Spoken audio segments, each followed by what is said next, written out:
कहानी की शुरुआत में हम एक बर्फीली जगह को देखते हैं जहां पर काफी सारे वॉरियर्स चैंपिंग को मारने के लिए आए हुए थे और चैंपिंग सभी को वार्निंग देता है कि अगर कोई भी आगे बढ़ा तो मार डालूंगा। और कोई भी वॉरियर उसकी बात नहीं सुनता और सभी एक साथ उस पर हमला करने के लिए आगे बढ़ने लगते हैं। यह देखने के बाद चैंपिंग भी पीछे नहीं हटता और वो अपनी स्वॉर्ड को समन करके एक बार में ही सभी वॉरियर्स को खत्म कर देता है। अगले सीन में हमें कुछ महीने पहले का समय दिखाया जाता है जहाँ पर चैंपिंग अकेला ही अपने घर में रहता है क्योंकि उसके पेरेंट्स उसे छोड़कर चले गए हैं। इसके बाद चैंपिंग अपने घर से बाहर आता है, तभी एक बंदा उसे पत्थर मारकर उसे बताता है कि अगले महीने मैं और चिकू यहाँ से जाने वाले हैं। ये सुनकर वैंगलिंग उसे अपना ख्याल रखने के लिए कहता है तो वो बंदा अब इरिटेट होकर वैंगलिंग को काफी सारी बातें सुनाने लगता है और वैंगलिंग पर इसका कोई भी असर नहीं पड़ता और वो इसे इग्नोर कर देता है। देखने के बाद उस बंदे को काफी गुस्सा आता है और वो अपने कुछ स्टोन्स वैंगलिंग के घर में फेंक देता है और वो उसे कहता है कि तुम गरीब लोगों के साथ ऐसा ही होता है, अमीर लोग तुम जैसे लोगों को बस बुली ही कर सकते हैं। ऐसा बोलने के बाद वो बंदा वापस चले जाता है। वहाँ पर चीकू आ जाती है और वो वैंगलिंग से कहती है क्या तुम मुझे वो 2 स्टोन्स दे सकते हो, मुझे वो पसंद है। यह सुनकर वैंगलिंग उसे स्टोन्स उठाकर दे देता है। अचानक वहाँ पर एक छोटा बच्चा आ जाता है और वो उनको देखकर कहता है वैंगलिंग और चीकू एक साथ फ्लर्ट कर रहे हैं। यह सुनकर शियांग को कोई भी फर्क नहीं पड़ता और वो उसे ही सुनाने लगता है। इसके बाद वो छोटा बच्चा वैंगलिंग के पास आकर उसे बताता है कि जो गोल्डन फिश तुमने मुझे दी थी वो अब काफी बड़ी हो गई है। ऐसा बोलने के बाद वो छोटा बच्चा वैंगलिंग को बताता है क्यों ना आज तुम हमारे घर ही खाना खा लो। ऐसा बोलकर वो वैंगलिंग को अपने घर बुला रहा था पर वैंगलिंग उसके घर जाने से मना कर देता है क्योंकि उसे और भी कई काम थे। इसके बाद वैंगलिंग उस बच्चे को एक फिश भी देता है। इसके बाद वो बच्चा वैंगलिंग को बताता है कि मैंने सुना है कि कल बाहर से कुछ लोग आने वाले हैं जो कि इमोर्टल है। वैसे तो मुझे लगता है कि वो लोग काफी कमीने हैं पर हम उससे पैसे भी कमा सकते हैं। ऐसा बोलने के बाद वो छोटा बच्चा वापस चले जाता है।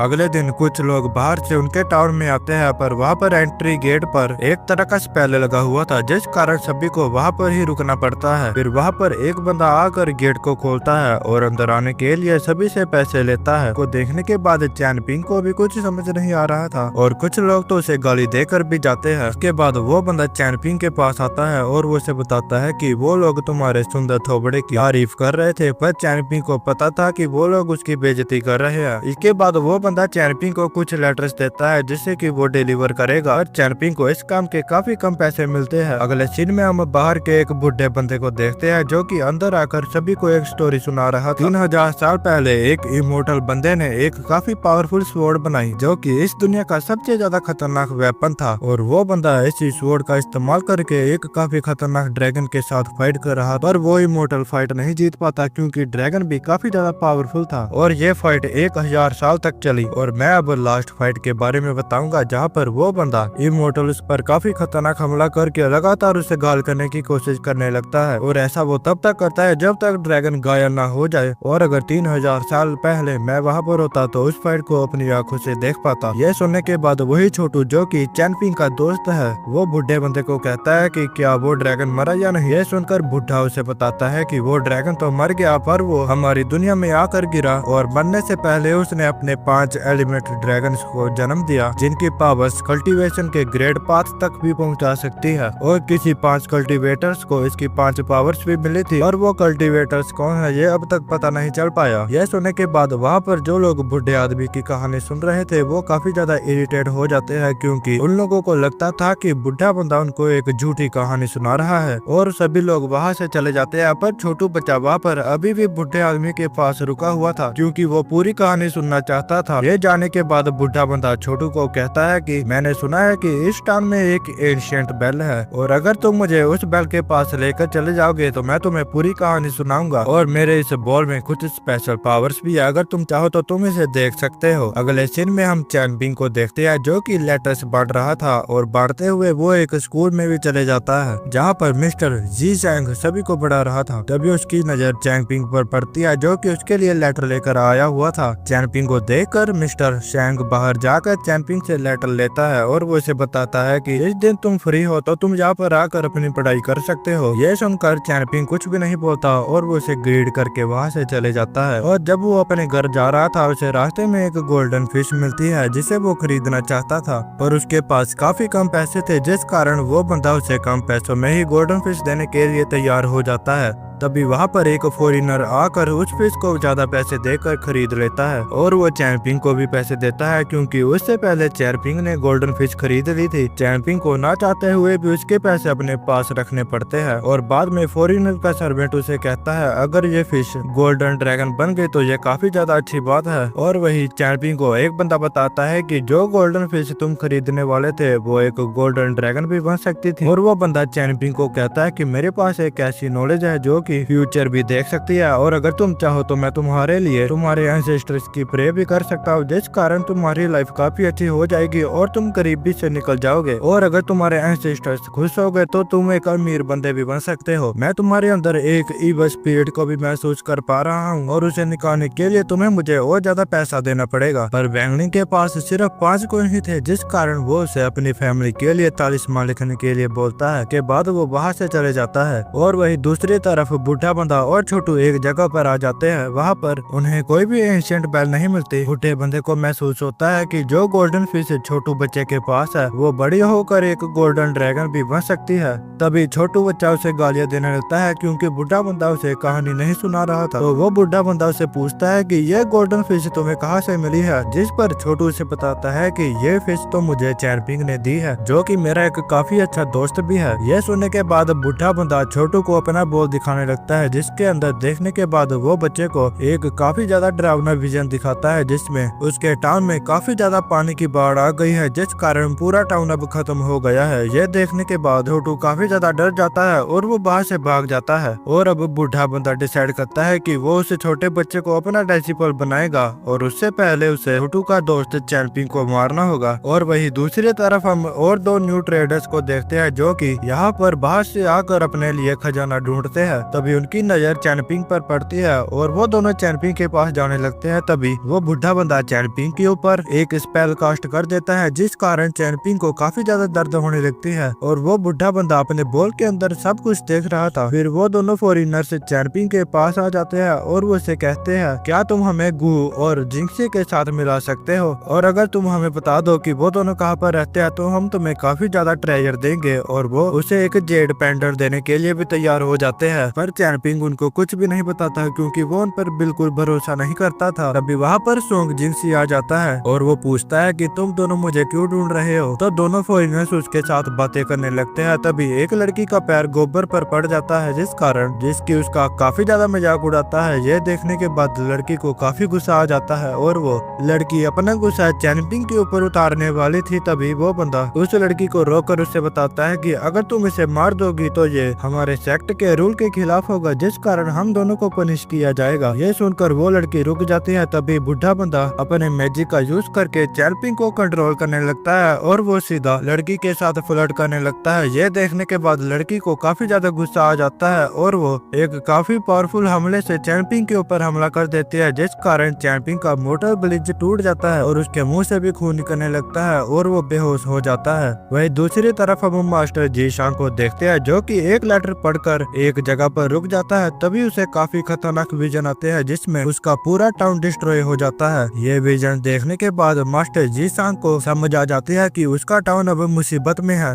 अगले सीन में हम उसी फॉरेनर लड़की को देखते हैं जो कि अपने साथी को बताती है कि मैंने इसे नहीं मारा, ये वैसे भी अगले 6 महीनों के बाद मरने वाला है, तो मैंने कुछ भी गलत नहीं किया। इसके बाद दोनों फॉरेनर्स वहाँ से चले जाते हैं और वैंगलिंग बेचारा वहाँ पर ही पड़ा रह जाता है। और वही मास्टर जी शांग अपने डिसिपल को छोड़ने के लिए बाहर आया हुआ था। वो बताता है कि यहाँ पर जो फॉरेनर्स आए हैं वो हमारे टाउन के लिए काफी ज्यादा खतरा है। और ऐसा बोलने के बाद वो अपने डिसिपल को एक गिफ्ट भी देता है। तभी अचानक वहाँ पर एक लड़की आ जाती है जिसका नाम निंग जाओ है और वो एक जगह की ओर देख रही थी और जी शांग का डिसिपल को लड़की को देख कर दीवाना ही हो जाता है। जाने के बाद लड़की को गुस्सा आ जाता जाता है और वो उसे मारने के लिए उस पर हमला करने लगती है। तभी मास्टर जी सांग उस लड़की के हमले को रोककर अपने डिसिपल को बचा लेता है और अब दोनों आपस में फाइट करने लगते हैं। वो लड़की काफी तेजी से मास्टर जी सांग पर हमला कर रही थी, पर मास्टर जी सांग आसानी से लड़की के सभी हमलों को डोज कर देता है और वो उसे कहता है कि मेरे डिसिपल ने बस छोटी सी गलती की है तो तुम उसे मार नहीं सकती। इसके बाद मास्टर जी सांग अपना जुत्सु चलाकर अपनी मल्टीपल फॉर्म्स बना लेता है और मास्टर जी सांग उसकी फ्लाइंग स्वॉर्ड के वार को भी नाकाम करके उसकी फ्लाइंग स्वॉर्ड को पकड़ लेता है। फिर वो उस लड़की को समझाने लगता है कि हमें छोटी छोटी बातों पर झगड़ना नहीं चाहिए, चाहे तुम जितनी मर्जी मार्शल आर्ट सीख लो। ऐसा बोलने के बाद मास्टर जी सांग उसकी फ्लाइंग स्वॉर्ड को चेक करके उसे बताता है कि तुम्हारी फ्लाइंग स्वॉर्ड इतनी ज्यादा शार्प और पावरफुल नहीं है जितनी होनी चाहिए। ऐसा बोलने के बाद मास्टर जी सांग अपनी पावर से उस स्वॉर्ड के अंदर डाल देता है और अब उस लड़की की स्वॉर्ड पहले से कई गुना ज्यादा पावरफुल हो जाती है। फिर मास्टर जी सांग उसकी स्वॉर्ड उसे वापस कर देता है, पर वो लड़की स्वॉर्ड लेने से इनकार करके उसे वहाँ पर ही फेंक देती है और चले जाती है।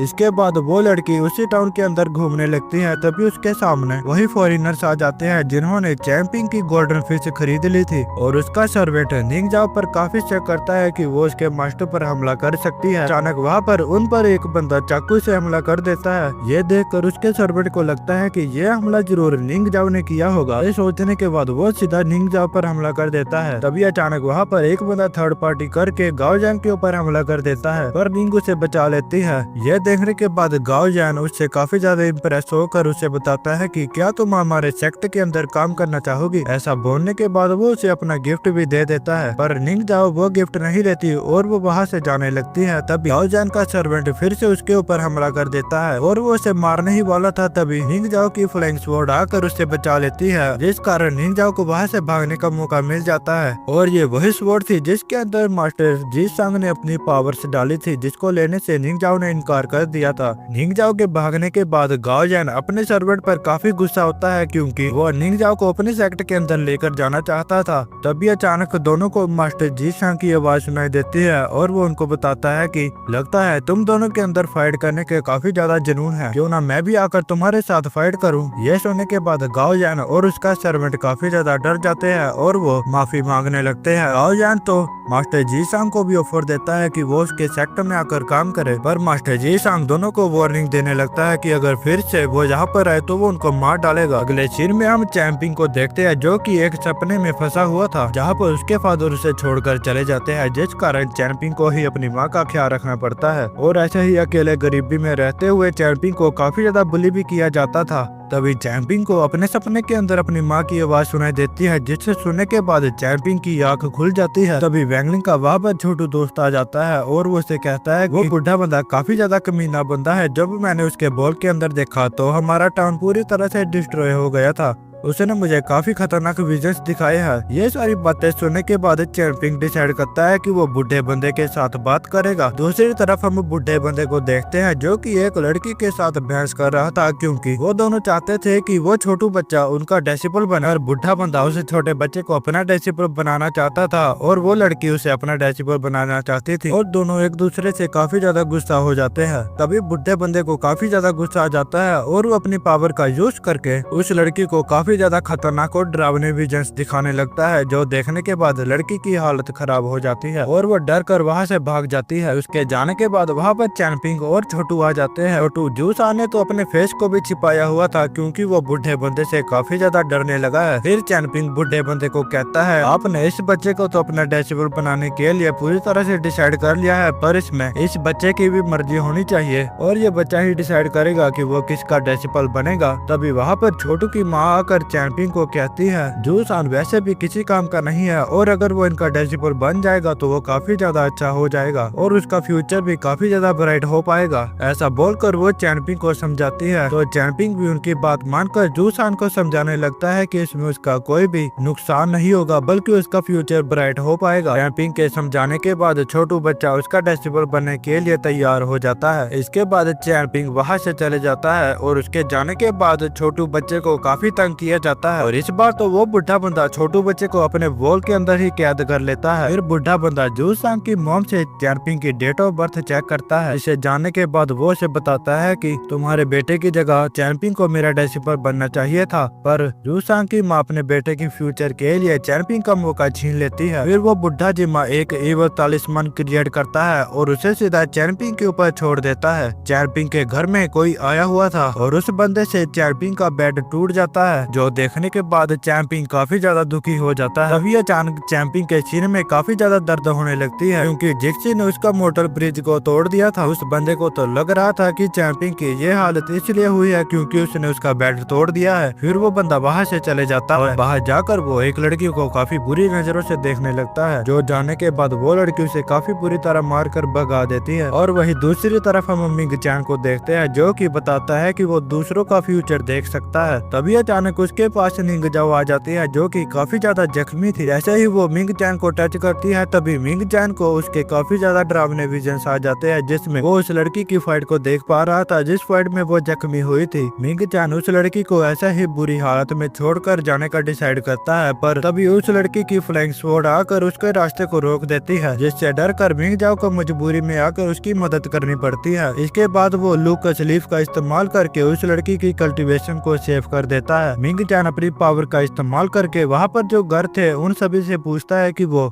उस लड़की की देखभाल कर सकते हैं, पर सभी उसकी मदद करने से मना कर देते हैं। फिर मिंग चैन कहता है कि सभी अमीर लोग ऐसे ही होते हैं। इसके बाद वो उस लड़की को सीधा चैनपिंग के घर लेकर चले जाता है, पर निंग जाओ की स्वॉर्ड उसका घर देखने के बाद साफ मना कर देती है कि वो अपने मास्टर को यहाँ पर नहीं छोड़ सकती, और वो चैनपिंग को भी काफी ज्यादा डराने लगती है। पर मिंग चैन के समझाने के बाद उसकी फ्लाइंग स्वॉर्ड को उसकी बात माननी पड़ती है। फिर वो उसे उसके कमरे के अंदर लेकर चले जाते हैं। फिर मिंग चैन चैनपिंग से कहता है कि तुम इस लड़की के कपड़े बदलो और बाहर से कुछ हर्ब्स लेकर आओ। पर चैनपिंग बाहर से हर्ब्स लाने के लिए तैयार हो जाता है, पर वो उसके कपड़े बदलने के लिए साफ मना कर देता है, क्योंकि चैनपिंग को ऐसा लगता था कि अगर वो उसके कपड़े बदलेगा तो होश में आने के बाद वो लड़की उसे मार डालेगी। और मिंग चैन के काफी ज्यादा समझाने के बाद चैनपिंग को उसकी बात माननी पड़ती है और वो उसके कपड़े बदलने लगता है। तभी मिंग जाओ की फ्लाइंग स्वॉर्ड चैनपिंग के ऊपर हमला कर देती है। फिर मिंग चैन उसकी फ्लाइंग स्वॉर्ड को पकड़ लेता है और वो जल्दी से चैनपिंग को उसके कपड़े बदलने के लिए कहने लगता है। चैनपिंग जब उस लड़की का फेस देखता है तो वो उसकी खूबसूरती में खो ही जाता है, और वही फ्लाइंग स्वॉर्ड मिंग चैन को काफी बुरी तरह उठा कर पटक रही थी। अगले सीन में हम देखते हैं कि मिंग चैन चैनपिंग से और भी काम करवाता है। चैनपिंग उसे कहता है कि मैं आपकी हर बात मानूंगा, पर मुझे आपसे एक फेवर चाहिए, और वो फेवर यह है कि जब मैं मर जाऊंगा तो आप मेरी रीइंकार्नेशन में मदद करेंगे, क्योंकि मैं फिर से अपनी उसी फैमिली के पास जन्म लेना चाहता हूँ। ये सुनने के बाद मिंग चैन चैनपिंग की मोर्टलिटी ब्रिज को देखता है, जो कि टूटा हुआ था। वो उसकी बात को मान लेता है और यही ये पार्ट खत्म हो जाता है। और अगर गाइस आपको ये स्टोरी और मेरी एक्सप्लेनेशन अच्छी लगी हो तो वीडियो को लाइक और चैनल को सब्सक्राइब जरूर करना, क्योंकि मैं इसके अगले पार्ट्स को भी कवर करने वाला हूँ।